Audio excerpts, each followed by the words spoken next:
Baik teman-teman yang terkasih, selamat siang. Hari ini minggu Advent yang ketiga, temanya adalah Laudate atau sukacita. Kenapa gereja menentukan kata sukacita, minggu sukacita?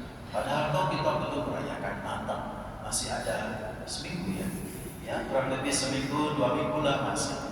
Ini tanggal 14 ya, sekitar itu kita merayakan Natal.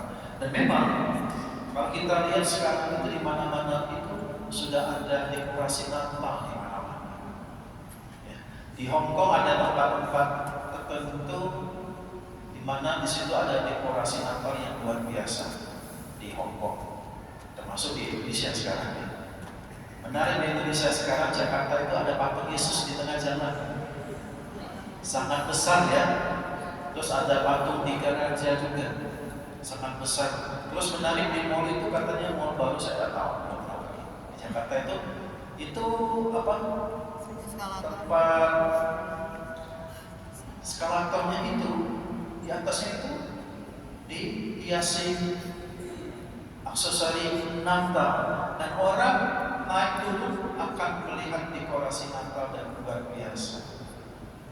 Ya, berharap dekorasi Natal tidak hanya sekedar dekorasi yang membuat kita senang, tetapi dekorasi itu bisa mengingatkan kita bahwa kita merayakan Yesus datang. Bukan pohon Natalnya, bukan dekorasi Natalnya. Dan berharap bahwa patung-patung Yesus yang ada di Jakarta itu bisa menarik orang melihat siapa sih orang itu. Nah, ini yang kita harapkan demikian. Bukan hanya menunjukkan bahwa kita ada toleransi, bukan. Tetapi berharap orang bisa melihat, yes, itu adalah benar-benar Yesus sendiri. Ya, memang itu menunjukkan sikap toleransi, tetapi melalui itu kita berharap semakin orang mengenal siapa itu Yesus. Nah, teman-teman terkasih, Anda dalam hati punya sukacita tidak sekarang? Punya? Merayakan Natal? Tenane? Orang tenan. Atau minggu depan mengharapkan gaji belum? Oh, sudah gajian? Ada yang sudah dan belum? Ada yang sudah habis? Oke. Sebenarnya kabar sukacita dalam hati kita itu karena kita merayakan Tuhan yang datang. Dalam bacaan pertama itu diungkapkan bagaimana ketika orang Israel berada dalam penjajahan, dianiaya oleh Raja Asyur, mereka berharap bahwa Tuhan datang membantu mereka. Sebenarnya mereka tidak langsung berharap kepada Tuhan. Waktu itu justru mereka berharap kepada Raja Mesir membantu mereka, membebaskan mereka dari penjajahan. Ingat, padahal orang Israel pernah tinggal di Mesir dan sengsara hidupnya di Mesir. Tetapi pada saat mereka itu dikontrol di bawah jajahan Asyur, mereka malah berharap bahwa Mesir akan membantu mereka. Pada waktu itulah Nabi Yesaya mengatakan, kita harus percaya kepada Tuhan. Kalau Tuhan datang, maka semua akan diubah. Padang gurun yang gersang akan menjadi hijau. Padang gurun yang tidak punya bunga, itu akan bermekaran bunga-bunga, dan bunga-bunga itu akan bersorak-sorai bernyanyi. Kalau Tuhan datang, itu akan diubah, orang sakit disembuhkan, ya, orang mati itu akan dihidupkan. Itu dalam bacaan Injil sangat terungkap dengan jelas bagaimana Tuhan Yesus yang datang itu menyembuhkan orang sakit, membangkitkan orang mati, bla bla bla. Bacaan pertama itu sebenarnya mau mengungkapkan bahwa kalau Tuhan datang, semua itu terjadi, dan itu terjadi dalam diri Yesus. Semua diubah. Maka padang gurun bukan lagi menjadi tempat yang tandus, tetapi tempat yang nyaman. Masih ingat bacaan minggu yang lalu? Ingat tidak bacaan minggu yang lalu?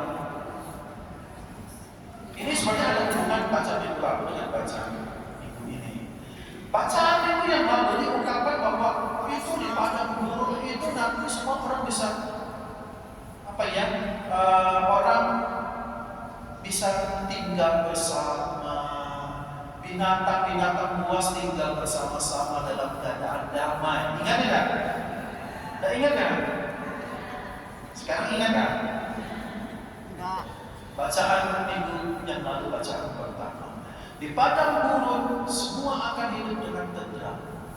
Tidak ada permusuhan. Itulah yang namanya tanda-tanda Tuhan datang dan Dia membawa kegembiraan itu. Nah, padang gurun yang tadinya tempat yang gersang itu menjadi tempat yang damai. Nah, teman-teman terkasih, padang gurun di dalam Alkitab dan juga dalam hidup spiritualitas iman kita tidak hanya menggambarkan suatu tempat yang tandus, yang penuh pasir, tetapi padang gurun itu sebenarnya ungkapan bahwa hidup iman kita sebenarnya. Hidup iman kita di padang gurun, ya, itu tempat di mana orang itu dicobai, tempat di mana itu orang dimurnikan. Ingat bangsa Israel dicobai 40 tahun berjalan di padang gurun. Mereka menemukan banyak kesulitan. Mereka dicoba, bahkan mereka itu protes kepada Tuhan. Tetapi setelah itu mereka sadar bahwa Tuhan sungguh yang mendampingi mereka. Jadi cobaan tetapi juga sekaligus tempat pemurnian. Oke, cobaan sekaligus tempat pemurnian. Di padang gurun itu juga merupakan sebagai tempat di mana orang bisa bertemu dengan Tuhan, berbicara dengan Tuhan. Musa berbicara dengan Tuhan, dipanggil oleh Tuhan di padang gurun melalui semak yang terbakar. Nabi Elia dipanggil oleh Tuhan di padang gurun melalui angin yang bertiup sepoi-sepoi. Yesus sendiri di padang gurun selama 40 hari. Di sana Dia dicobai oleh iblis. Dia bermandi raga, Dia berpuasa dan banyak berdoa. Maka padang gurun bukanlah suatu tempat yang mengerikan, tetapi suatu tempat di mana kita dimurnikan. Maka padang gurun juga adalah tempat untuk berubah, transformasi. Itu yang paling penting. Maka di sini kita lihat bahwa padang gurun ketika Tuhan datang, Tuhan itu mengubah segala-galanya. Nah, teman-teman terkasih, sukacita yang dimaksud pada minggu hari ini bukan berarti hanya kita merayakan Natal, tapi yang paling penting itu adalah apa? Transformasi. Anda berubah.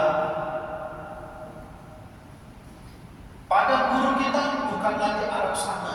Padang gurun kita itu sebenarnya Advent ini sebenarnya. Kita masuk padang gurun, masuk Advent. Kita diajak untuk melihat diri kita kembali, kita disucikan, dan kita harus berubah. Dan itulah sukacita. Tuhan datang itu membawa perubahan, pembebasan. Pembebasan kita itu adalah dari belenggu dosa. Belenggu dosa. Dan selama masa Advent kita diundang untuk melihat kembali hidup kita. Dan itu padang gurun kita. Setelah melihat kehidupan kita, kita harus berubah, transformasi. Kalau Anda bisa berubah dari cara hidup yang lama ke cara hidup yang baru, di situ ada sukacita.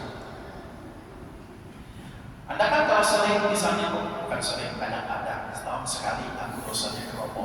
Romo saya itu suka marah-marah. Romo saya itu kemarin bentak anak saya bentak suami saya, bla bla bla bla bla. Tak apa-apa kalau saya lihat anak kecil. Tidak apa-apa. Jangan dimarahi. Kadang seperti itu, Anda merasa bahwa tidak nyaman kan? Maka Anda harus berubah. Kalau Anda berhasil tidak marah-marah lagi, tidak marah pada anakmu, suamimu, bla bla bla dan sebagainya, Anda punya sukacita dalam hati Anda. Itu namanya transformasi berubah dan akan ada sukacita. Disitulah Tuhan mengharapkan supaya kita berubah. Keselamatan Tuhan itu membawa sukacita kalau kita mau berubah. Amin. Masih punya 2 minggu? Silakan lihat dan mari kita berubah menjadi manusia manusia yang